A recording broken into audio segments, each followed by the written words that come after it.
gee whiz, I hate to hear such terrible stories of complete humiliation. Nothing is worse than to see a fellow human being completely humiliated. I mean, that's terrible. Oh, that's so sad.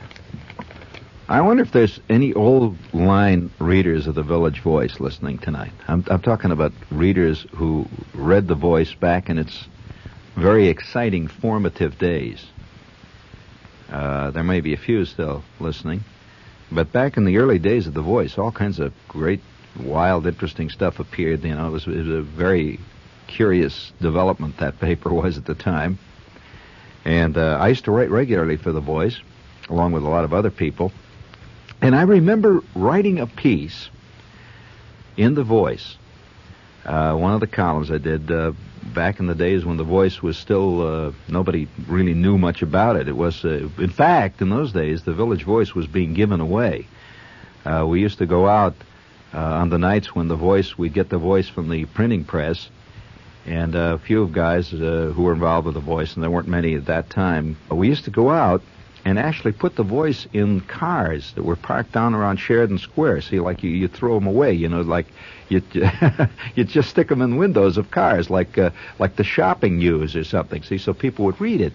Well, I wrote a piece back in those days of about predicting in the piece. It was really just a mood piece, but predicting that ultimately the country, America, would discover, because I felt very strongly about it, and I still do. Now, of course, now that it's come to pass, you're going to find a lot of people just not even admitting they never followed it. But this was a long time ago. This was back in the heyday, even before the Beatles made it. This was back in the heyday of. It was so far back that Nat Hentoff was still listening to Teddy Wilson. It's the truth. I'm not exaggerating. I mean, it was back in the days when guys like Hentoff were still writing about jazz, and I predicted in a piece in the Voice. The reason I'm mentioning this is that somebody clipped out of an old Village Voice this ancient yellowed clipping of this column and sent it to me a couple of days ago, and I had even forgotten that I had written this thing. And it was a piece predicting that ultimately the really hip people in the country would discover with a fantastic vengeance American country western music. Now, that column, I remember now, it all came back to me, that column was greeted with a great blank void because in those days, not practically, everybody I knew who considered himself totally with it would not have been found dead with country western music, and the idea of this is just completely something, the Bible Belt and all the rest of it, and you didn't listen to this stuff. No way. Well, I predicted that, and I mentioned some performers in this piece that people would discover ultimately. And who are some of those performers? Are you curious who some of them were that I mentioned in the piece? Buck Owens, among others. At that time, Buck Owens was just a guy that was working bad bars around places like Rabbit Hash, Kentucky. See, and now the reason I guess I'm not trying to pretend that I had any omniscience or anything like that, although it is true that I did in this case. It was because I believed at the time, and I still do believe, that the rising tide of nationalism, which is very definitely part of our country today. You can call it what you want. You can call it isolationism. You can call it let's repair our own fences-ism. You can call it many, many things, would ultimately result in the discovery of all things American, not European-oriented, but American. See, and I knew that country western music at the time, and I came out of that tradition, by the way. This is for those of you who are curious about the Jew's harp. It's a difficult instrument, and I keep saying that to you, and people keep writing letters again saying, no, it isn't difficult. If he can only learn how to put it right against his teeth, he could learn it and all that. This is not true. And I used to play, from the time I was a kid, I played in country western groups, playing the Jew's harp as a pro, and singing country western and playing the bass. And I worked in a lot of country western groups, and I knew that the fantastic vitality of this music, and I also knew that the basic honesty of it would ultimately cut through the, you might say, the commercial, professional music that was the big thing of the day. It's hard to believe at that time people like Al Martino were the biggest thing, since, the bottled beer. Chubby Checkers, people like, great talents like Eddie Fisher. This is what people really thought was fantastic performing. Well, it was a pure nightclub professional thing, and it was a very different kind of milieu that they worked in. I'm not putting those guys down, but they were pure pro showbiz, whereas the country western guys really were one with their audience. It's very difficult to explain that to somebody who hasn't experienced it. So I wrote this piece, and I remember talking to a couple of guys in the Village Voice office at the time, among them Hentoff, who were absolutely scornful of it. This is ridiculous. You mean to tell me?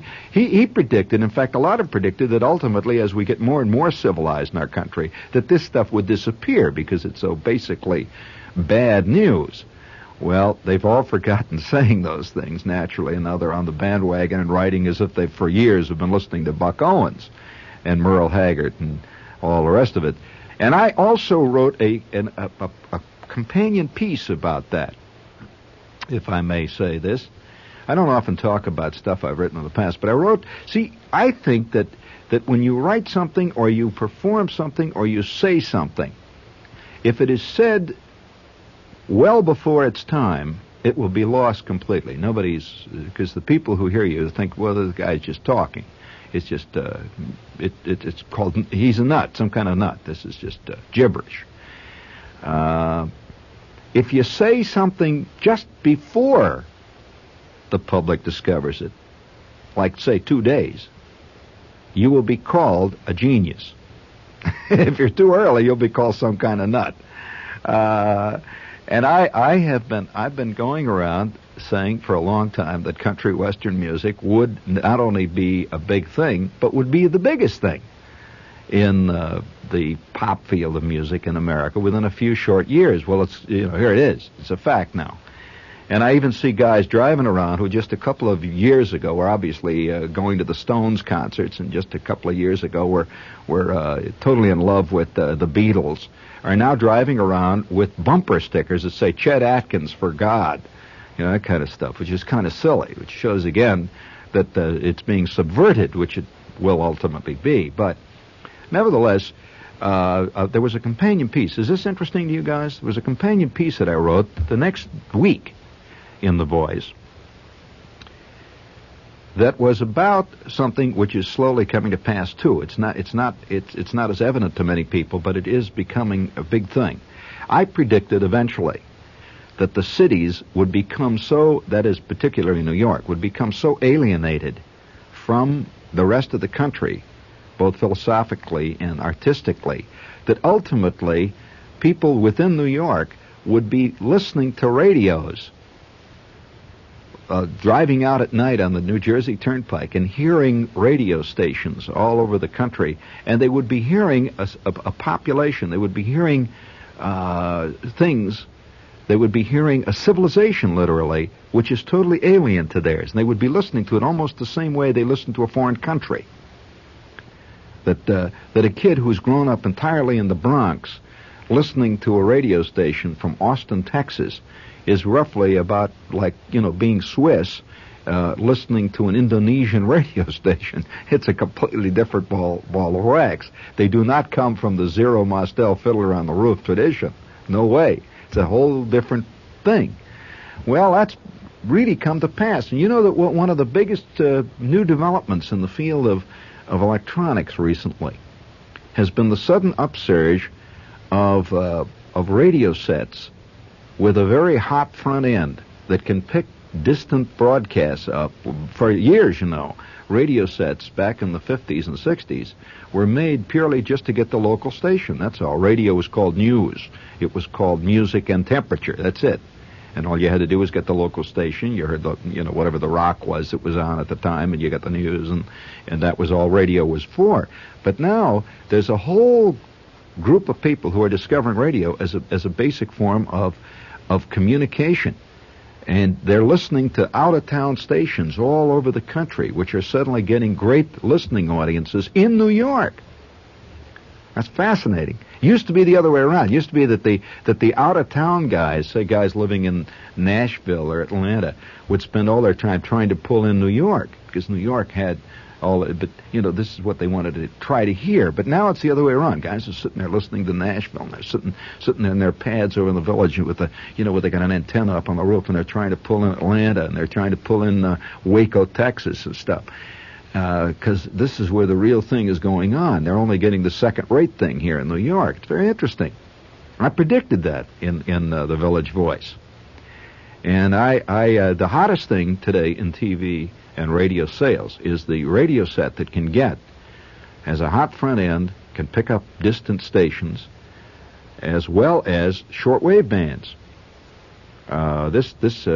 This is transcending the old idea of getting a set that just had AM, FM. Now the whole idea is to be able to say, listen for 2 or 3 hours at night to Radio Jakarta. Listen for a half an hour every night to hear what the BBC is saying. The BBC News, which has traditionally been listened to all over the world by Englishmen and people in the provinces. So now we're catching up with that. Now we're beginning to see this. Very interesting development. And the other night, for example, I've always said that one thing that you get out of country western music, something you never got out of commercial music, and that includes mostly rock too, is that the guys that are working in C&W generally reflect attitudes of people around them. In a curiously ingenuous way. They really will do this. So Merle Haggard singing "I'm an Okie from Muskogee," and then, well, I'm proud of it. This is a very common feeling in areas like that. And so the piece of music made absolute sense to those people around there, and it does. And if you want to know something, I'm going to listen to these things. On the other hand, if you the commercial music really doesn't have much contact with the people that is being sung about, or even the milieu in which it's supposedly sung. For example, it's a very common thing in showbiz music, Tin Pan Alley, so-called, for two little guys from Fordham Road to sit down. Hey, Manny, what do you say we write a song about the South? Let's see, how about this? Oh, Alabama bound, oh, I'm Alabama, bammy. Nothing to do with the way it is in Alabama, whether people would ever go there that way, and so it's a commercial thing. Now, I'll give you an example of that. I don't know why I'm doing this tonight. Now, for any of you who travel a great deal, you know that ideas are spoken through country western songs much clearer than the so-called folk songs. Folk songs are generally about lost loves. They're generally, which in a sense is what commercial music. That's why the people who came out of commercial music, who were weaned from Eddie Fisher and the Beatles, were very commercial music, where the first thing they took up was the so-called folk song, which dealt with the same things. The folk song often deals about a lost love, the Barbara Allen. They're very romantic, and they deal with the things which, in a sense, always have been dealt with in commercial music. Love, loneliness, and all the rest of it. They don't really speak of many, and the folk songs that did speak of the specific issues have long since disappeared in the library. Now, here's an example of a piece of music that really says what large parts of the country are feeling. Curious statement of philosophy. This is not just a piece of commercial music, because it says what a lot of people are really thinking. Years ago, this idea was not popular in the rest of the country. In fact, it was the reverse. But listen to this piece of music and see what I mean about this reflecting a large area of the country. So swing into it there. There you go, Al. This, by the way, is Buck Owens.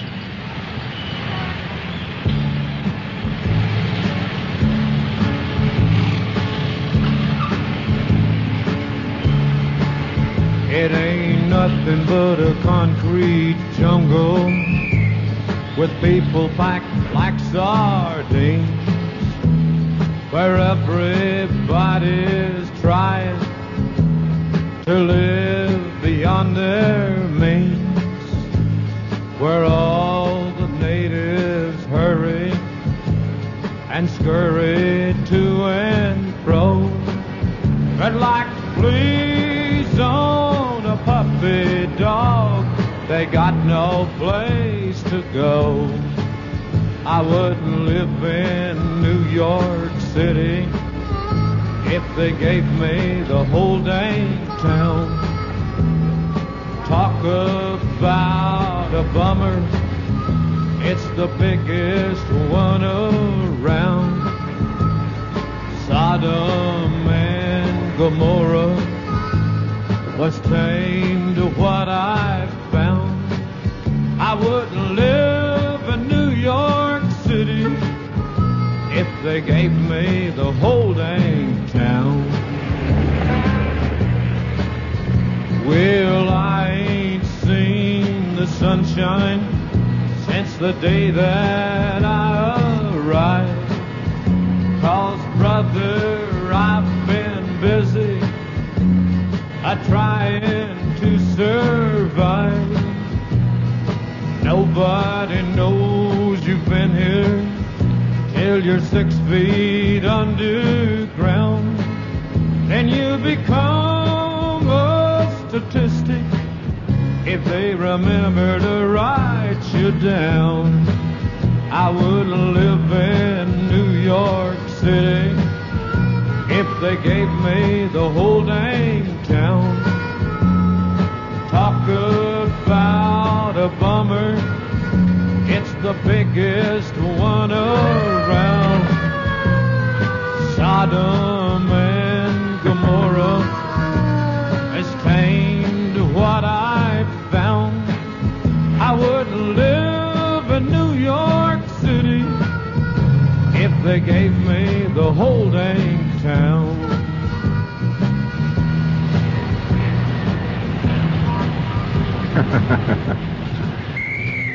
Now, of course, that ain't going to be a popular sentiment here.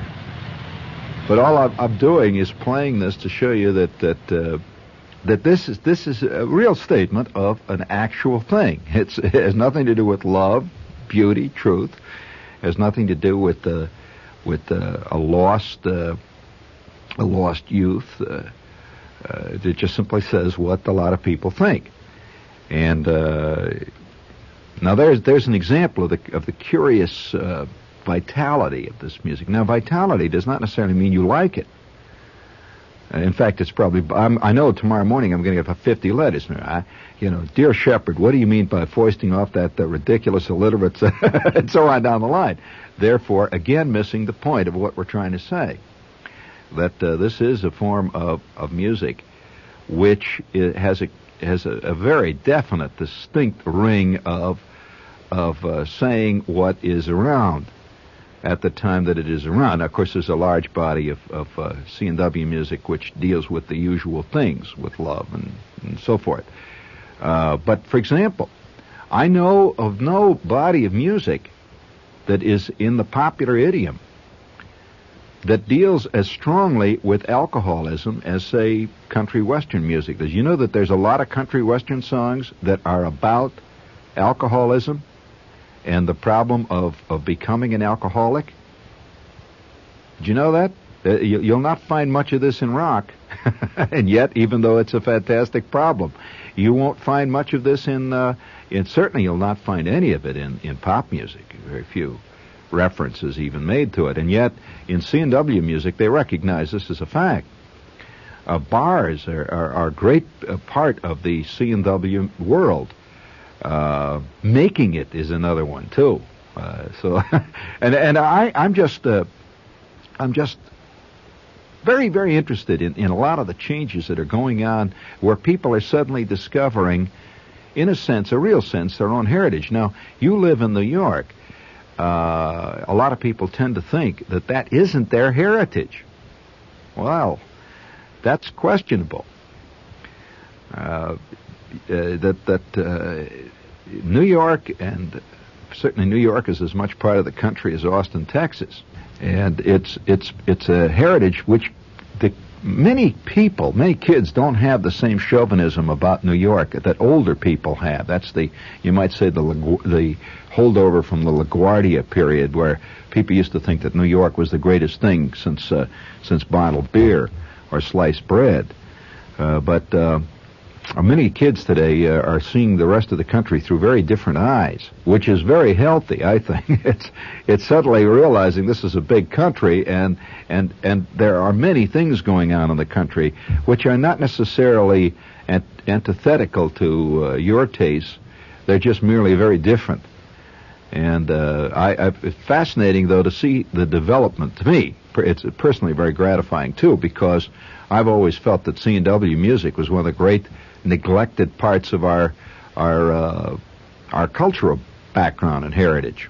But nevertheless, I do feel strongly that there are great rediscovery. In fact, I think that a lot of people today, would much prefer spending a vacation, let's say, driving through New Mexico, Arizona, and Kansas, than they would, say, to take a vacation in the French Riviera, which is an earlier generation's attitude of a great vacation.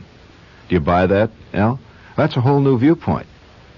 A lot of people used to take vacations to places like that because they couldn't go anywhere else. But with an affluent society, you have choices. You know, talking about the country western types, some of the shows, I used to work a lot with these guys. In fact, one of the first live shows I did when I was still a teenager on TV and radio at the time was to do a show. I did a show that was sponsored by Purina Chick Chow, and the whole idea of it was teenage C&W types. It was a teenage C&W show. I really got into this thing, and I played, as I said, I played the Jews harp in the group, and I also sang, and I also played the bass. And almost everybody who plays C&W music, who involved, I'm talking about it from the performing standpoint, plays several instruments. Very few of them are single instrument types, and it's quite common to find a C&W performer who can play the piano, who can play the guitar, who can play a good Jews harp, who can play the banjo, who can do it all, because it's the kind of performing that demands that. Every little group, 3 or 4 guys would do the singing. Would sing they'd each had their own things they did, and then the other guys would play backup to them. So everybody had to be really flexible. There was no way of saying, well, no, I just play the piano. No way. So you take guys like Jerry Lee Lewis, who, by the way, comes out of C&W. He plays practically everything. Wayne Newton, who was originally a C&W singer and a good one, but particularly a fantastic banjo player.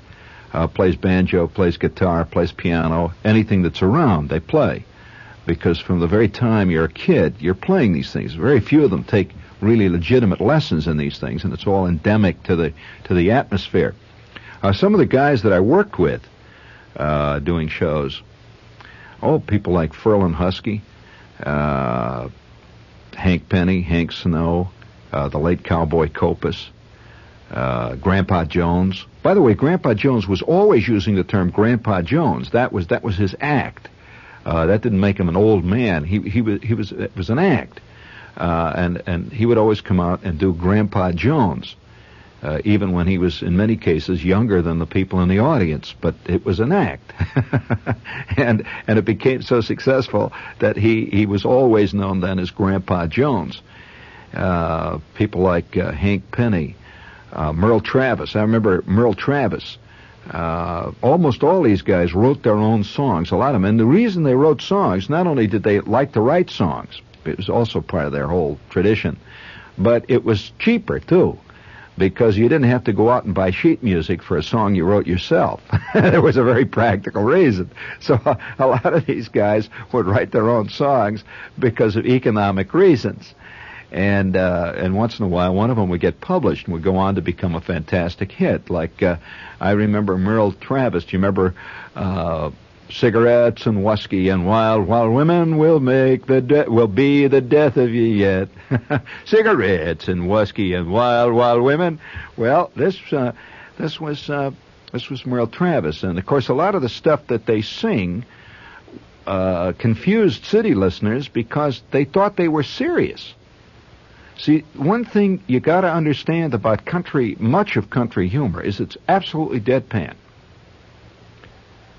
So when a guy would get up and sing with an absolutely dead look on his face, I mean, not only deadpan look, almost a pained look, and he would sing, and sing it in this biblical voice, cigarettes and whiskey and wild women will be the death of me yet. Well, to the outside observer, he would hear this, he'd say, well, now you see, that shows how straight-laced these people are. Listen, he's against cigarettes and whiskey and wild women. Whereas actually the audience recognizes that that was the one thing in his life he was for. But he was also stating a fundamental truth. It would be the death of him yet, as it often was.